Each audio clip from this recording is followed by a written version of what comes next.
24 दिसंबर 1999 एक Indian airlines की flight IC 814 Kathmandu Nepal से टेक ऑफ करती है अपने डेस्टिनेशन न्यू दिल्ली इंडिया के लिए। पर ये नॉर्मल फ्लाइट कुछ ही घंटों में एक ऐसे हॉरिफिक एक्सपीरियंस में बदल गया जो इंडिया की हिस्ट्री में सबसे बड़े एविएशन इंसिडेंट में से एक बन गया।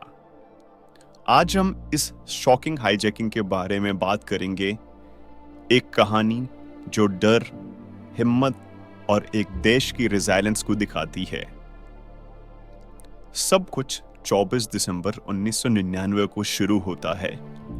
इंडियन एयरलाइंस की फ्लाइट IC 814 जो काठमांडू से न्यू दिल्ली आ रही थी, अपने रूटीन पर थी। इस फ्लाइट में टोटल 176 लोग थे, जिसमें 5 क्रू मेंबर्स भी शामिल थे।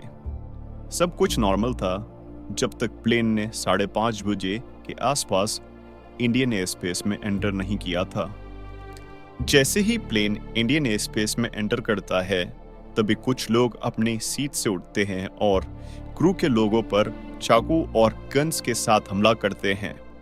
ये 5 हाईजैकर्स थे जो प्लेन को अपने कब्जे में ले लेते हैं। इन्होंने अपने मुंह पर मास्क पहना हुआ था और अपने वेपन से डराते धमकाते हुए पैसेंजर्स को कंट्रोल में कर लिया। सब कुछ एकदम तेजी से होता है। पायलट्स को फोर्स किया जाता है कि प्लेन को डाइवर्ट करो। पहला डेस्टिनेशन था लाहौर, पाकिस्तान, लेकिन लाहौर एयर ट्रैफिक कंट्रोल ने प्लेन को लैंडिंग की परमिशन नहीं दी। पाकिस्तान एयर स्पेस के ऊपर प्लेन को कुछ वक्त तक होल्ड पे रखा गया। हर मिनट क्रिटिकल था क्योंकि हाईजैकर्स काफी खतरनाक दिख रहे थे और पैसेंजर्स का स्ट्रेस बढ़ता जा रहा था।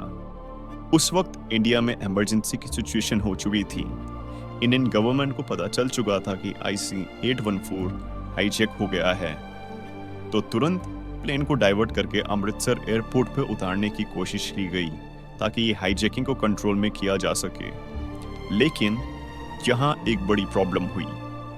ग्राउंड पे कंफ्यूजन और कोऑर्डिनेशन में डिले हो गई, जिसके कारण इंडियन स्पेशल फोर्सेस को टाइमली डिप्लॉय नहीं किया गया और हाईजैकर्स ने टाइम का फायदा उठाते हुए प्लेन को वहां से उड़ाने पर मजबूर कर दिया। ये एक ऐसी अपॉर्चुनिटी थी जो हमारे हाथों से चली गई। अगर अमृतसर में टाइमली एक्शन लिया जाता तो शायद ये हाईजैकिंग इतनी लंबी नहीं चली होती। अब प्लेन को लाहौर के बाद हाईजैकर्स ने दुबई ले जाने का फैसला किया।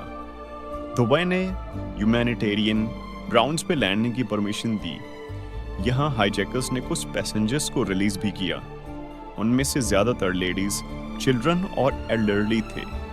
लेकिन ये सिर्फ एक स्ट्रैटेजिक मूव था हाईजैकर्स का, ताकि बाकी पैसेंजर्स पे ज्यादा साइकोलॉजिकल प्रेशर डाला जा सके। ये हाईजैकिंग का सबसे क्रिटिकल और डेंजरस मोमेंट था जब हाईजैकर्स ने प्लेन को तालिबान के under control area Kandahar, Afghanistan ले जाने का फैसला किया। कंधार तालिबान का एक सेफ हेवन था और यहाँ हाईजैकर्स को पूरी सिक्योरिटी मिली थी। इंडियन गवर्नमेंट का अफगानिस्तान में कोई सपोर्ट नहीं था क्योंकि तालिबान रिजीम को ऑफिशियली रिकॉग्नाइज नहीं किया गया था। कंधार पहुंचने के बाद हाईजैकर्स ने अपनी डिमांड्स इंडियन गवर्नमेंट के सामने रखी। उन्होंने 4 चीजों की मांग की। 3 टेररिस्ट को रिलीज किया जाए जो इंडियन प्रिजन्स में बंद थे, $200 मिलियन की रकम, safe passage for the hijackers और जो टेररिस्ट लीडर मौलाना मसूद अजहर था उसकी रिलीज। इंडियन गवर्नमेंट काफी प्रेशर में थी। एक तरफ पैसेंजर्स की जान का सवाल था और दूसरी तरफ टेररिस्ट को रिलीज करना देश की सिक्योरिटी के लिए बहुत बड़ा रिस्क था। 7 दिन तक ये नेगोशिएशन चलता रहा। गवर्नमेंट ने बहुत डिले किया, लेकिन इवेंचुअली उन्हें हाईजैकर्स की डिमांड माननी पड़ी। इसके बाद IC 814 के बदले इंडियन गवर्नमेंट ने टेररिस्ट मौलाना मसूद अजहर, मुश्ताक अहमद जरगर और अहमद उमर सईद शेख को रिलीज कर दिया। ये वो मोमेंट था जिसने देश को हिला दिया। इंडिया ने ऑफिशियली अपने सिटीजन्स के लिए टेररिस्ट को रिलीज किया, जो बाद में जाके और भी बड़े टेररिस्ट एक्टिविटीज के जिम्मेदार बने। मसूद अजहर ने इस जैश ए मोहम्मद का निर्माण किया, जो बाद में काफी डेडली अटैक्स के लिए रिस्पॉन्सिबल रहा। 31 दिसंबर 1999 को पैसेंजर्स को सेफ रिलीज किया गया और हाईजैकर्स को सेफ पैसेज दिया गया, लेकिन हाईजैकर्स कभी पकड़े नहीं गए। ये इवेंट इंडियन गवर्नमेंट के लिए एक मेजर एम्बैरेसमेंट था और इसने हमारे देश की एंटी टेररिज्म स्ट्रैटेजी पर कई सवाल उठाए।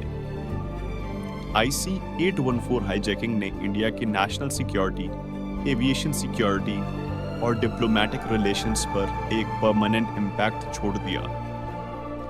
इसके बाद इंडिया ने अपनी सिक्योरिटी पॉलिसीज को काफ़ी रिफॉर्म किया और इंटेलिजेंस गैदरिंग और कोऑर्डिनेशन में बहुत ज़्यादा इन्वेस्टमेंट किया गया।